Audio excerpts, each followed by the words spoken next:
ในตอนบ่ายของวันที่27มิถุนายนที่ผ่านมานี้ท่านเฉลิมไสกรมศิษย์รองนายกรัฐมนตรีแห่งสาธารณรัฐประชาธิปไตยประชาชนลาวพร้อมด้วยคณะได้ลงเคลื่อนไหวพบปะเยี่ยมยามพนักงานหลักแหล่งตำรวจฮอดพ่อแม่ประชาชนเมืองปากกดิ่งให้เกียรติร่วมนำพาทางท่านรองนายกรัฐมนตรีลงพบปะเยี่ยมยามพ่อแม่ประชาชนในครั้งนี้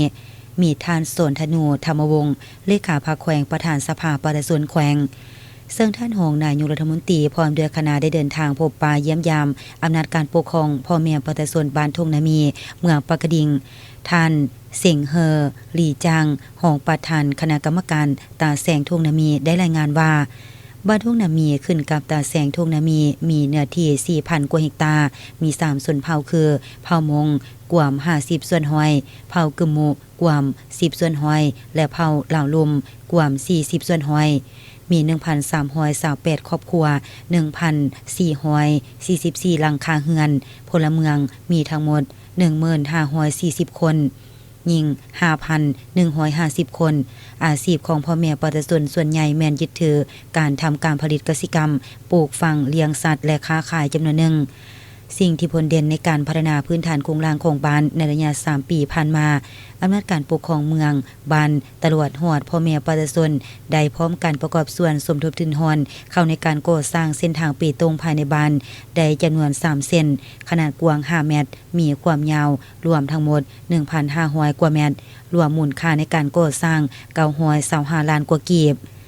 ในโอกาสนี้ท่านบุญคบจันทวงศ์เลขาคณะบริหารงานพรรคเมืองปากกดิ่งได้รายงานให้ทราบเกี่ยวกับประวัติความเป็นมาสภาพจุดพิเศษทางด้านที่ตั้งท่าแห่งและข้อจำกัดในการพัฒนาของเมืองรวมทั้งผลสำเร็จที่ผลเด่นในการพัฒนาเศรษฐกิจสังคมเห็นว่าทั่วเมืองมี4ตาแสง47บ้าน 1506 ครอบครัวในนั้นมีครอบครัวบ่ทันพ้นทุกข์4ครอบครัวพลเมืองทั้งหมด 63,143 คนหญิง32,187 คนการเก็บรายรับของงบประมาณปี2026ฮอดปัจจุบันปฏิบัติได้8กว่าตือกีบเท่ากับ46กว่าส่วนหอยของแผนการปีมีเนื้อที่ปลูกข้าวนาปี 8,300 กว่าเฮกตาร์สมรรถภาพ3ต้นครึ่งต่อเฮกตาร์การออกใบตาดินเป็นระบบได้ 4,609 ตนเท่ากับ58ส่วนหอยได้ผู้ระดมประชาชนสมทบทุนก่อสร้างทางปีตรงได้4เส้นมูลค่า1กว่าตือกีบผู้ระดมประชาชนซ่อมแปลงทางหอมภายในบ้านได้26เส้นมูลค่า400ล้านกว่ากีบและขัวข้ามน้ำ4แห่งมูลค่า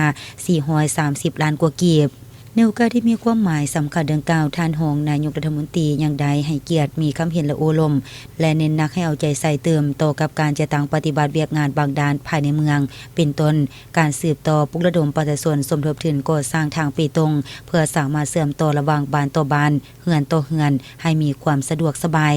เอื้ออำนวยให้แก่การพัฒนาบ้านปรับปรุงชีวิตการเป็นอยู่ของประชาชนโดยเฉพาะการผลิตกสิกรรมการค้าขายการท่องเที่ยวการลงทุนและอื่นๆสืบต่อนำพาประชาชนพัฒนาเศรษฐกิจสังคมตามทิศสร้างเศรษฐกิจเอกราชเป็นเจ้าตนเองเพื่อประกอบส่วนเฮ็ดให้บ้านเมืองและแขวงสามารถบริหารเวียกงานพัฒนาเศรษฐกิจสังคมให้มีความหนักแน่นเข้มแข็งหลายขึ้น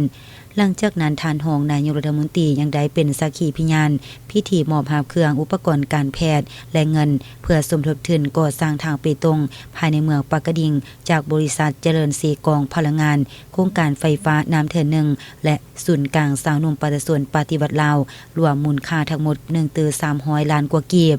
ซึ่งต่างแนวการปกครองเมืองปากกดิ่งให้เกียรติขึ้นรับเครื่องที่นำมามอบในครั้งนี้โดยเมธานบุญคบจันทวงศ์เลขาพรรคเมืองประธานสภาประชาชนเมืองปากกดิ่ง